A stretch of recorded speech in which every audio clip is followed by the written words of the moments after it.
अस्सलाम वालेकुम। Hello guys, क्या हाल है? तबीयत सही है? बिस्मिल्लाहिर्रहमानिर्रहीम। अल्लाहुम्मा सल्ली अला मुहम्मद व आले मुहम्मद। आज जो है ना फ्राइडे है, मंडे को मैंने थोड़ी सी क्लिप वो भरी थी मगर अपलोड नहीं की थी, वो भी मैं अपलोड कर रहा हूँ इसके साथ। तो क्लिनिक का आज मेरे ख्याल में 8वां 10वां दिन है आज। तो अल्हम्दुलिल्लाह 6 पेशेंट आ चुके हैं और 2 बच्चे आए थे जो मैडम ने देखे।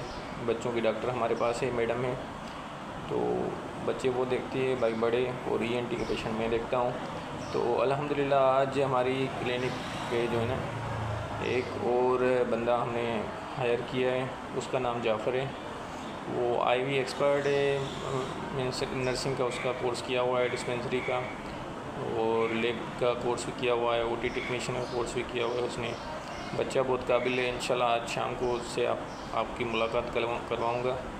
तो हम तो चले थे सफ़र में अकेले, मगर इंशाल्लाह साथ साथ और टीम मिल जाएगी। मैडम भी आ गई, तो वो बच्चा भी आ गया है हमारी टीम में। इंशाल्लाह दिन रात मेहनत करेंगे। रिज़्क़ तो अल्लाह के हाथ में है, जो नसीब में होगा वही मिलेगा। हमारा काम है मेहनत करना। तो क्लिनिक का कल से इफ्तिताह हुआ है नाइट शिफ्ट में। पहले हम सिर्फ इवनिंग में करते थे, अब जाफ़र आ गया है तो फिर नाइट वो संभालेगा। और नाइट में मैं तकरीबन 10 बजे तक हूँगा, उसके बाद मैं ऑन कॉल रहूँगा। अगर कोई पेशेंट होगा आएगा तो मैं जल्दी पहुँच जाऊँगा इंशाल्लाह।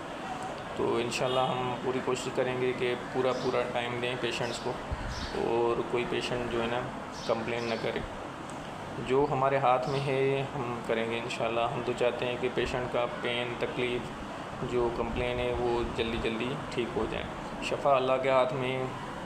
बाकी ये कहते हैं कि कोई बड़ा डॉक्टर है, कोई छोटा डॉक्टर है, कोई कैसा है, ऐसे नहीं है। शफ़ा अल्लाह के हाथ में। बड़े डॉक्टरों छोटे डॉक्टरों कोई भी हो, सबको अल्लाह के पास ही जाना है। तो अगर डॉक्टर अपने वालिदैन को नहीं बचा सकता तो लोगों को क्या बचाएगा? शफ़ा सिर्फ बिल्कुल अल्लाह के हाथ में। हम सिर्फ वो करते हैं जो हमने पढ़ा हुआ है, बाकी शफ़ा अल्लाह देता है। इल्म है, इल्म अप्लाई करते हैं, शफ़ा करीम मालिक अल्लाह पाक देता है। तो ये सिचुएशन है आजकल के दौर में। डॉक्टर्स के 2 किस्म हो गए हैं। मींस जो वेस्टर्न कंट्रीज़ के डॉक्टर्स हैं वो सारे रिलाई करते हैं टेस्ट पे। ये टेस्ट करवाओ, ये टेस्ट करवाओ, ये टेस्ट करवाओ, जो टेस्ट में रिज़ल्ट आता है उस पर उस लाइन पे ट्रीटमेंट करते हैं जो डिज़ीज़ उस टेस्ट में डायग्नोज हुई। और हमारे पास पाकिस्तान में बिल्कुल ये है कि वो लोग टेस्ट नहीं करवाते और दुक्के लगाते जाते हैं, जो डायग्नोज बना नहीं बना उस पर। अब ये है कि ना वो क्लिनिकल डायग्नोज अच्छे तरीके से बनाते हैं, ना हमारे लोग अच्छे तरीके से बनाते हैं, क्योंकि पेशेंट को टाइम नहीं देते, पेशेंट को असेस नहीं करते। पेशेंट को जो है ना क्लिनिकली असेस करना चाहिए। अगर पेशेंट को हम क्लिनिकली असेस करेंगे, सही से टाइम देंगे पेशेंट को, तो जो आपके पास नॉलेज है, जो अल्लाह ने आपको इल्म दिया है, तो ज़रूर मुझे यकीन है कि आप वो उस बीमारी पे पहुंच जाएंगे। तो पहले क्लिनिकली असेस करें, हिस्ट्री लें, क्लिनिकली असेसमेंट करें। उसके बाद अगर आप ज़रूरी समझते हैं 1-2 टेस्ट लिख दें अफोर्डेबिलिटी के हिसाब से, जैसे पेशेंट के ऊपर इकोनॉमिक बर्डन ना हो। आजकल के दौर में महंगाई इतनी है, बंदा हॉस्पिटल जाता है तो ये सोच के परेशान हो जाता है अल्लाह रहम करे, मेरे पास तो 1000 रुपया है, 2000 रुपया है, और हॉस्पिटल जाऊंगा तो तकरीबन 10-15 हज़ार लग जाते हैं। तो दौर यही चल रहा है आजकल।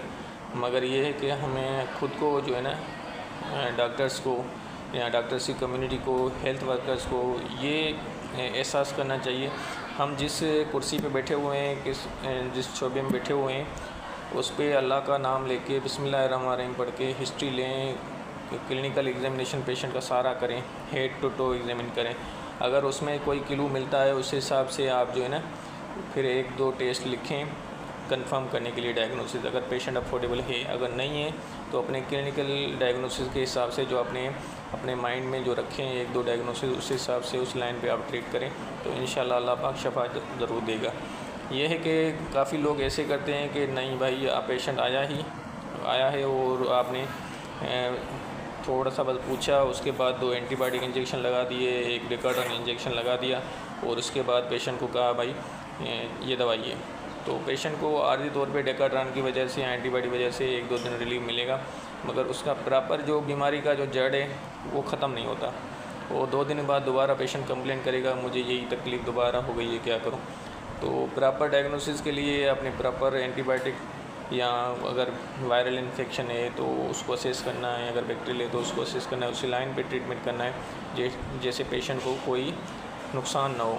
तो आज बस इतना सा ही मैं कहूँगा कि अपने पेशेंट पे फोकस करें, पेशेंट को टाइम दें। बाकी रिस्क करीम मालिक अल्लाह पाक देता है, जो नसीब में होगा वही मिलेगा। चाहे आप कुछ भी कर लें, चाहे ज़िंदगी सारी गुजर जाएगी, जो रिस्क लिखा है वही मिलेगा, उससे न ज़्यादा मिलेगा न कम मिलेगा।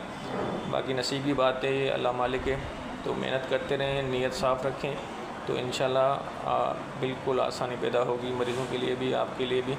और अल्लाह पाक सबको सेहत दे, अल्लाह पाक बीमारों को सेहत दे और जल्द सेहत याब करें। इंशाल्लाह शाम को क्लिनिक में मिलते हैं और इंट्रोडक्शन होगा जाफ़र के साथ इंशाल्लाह।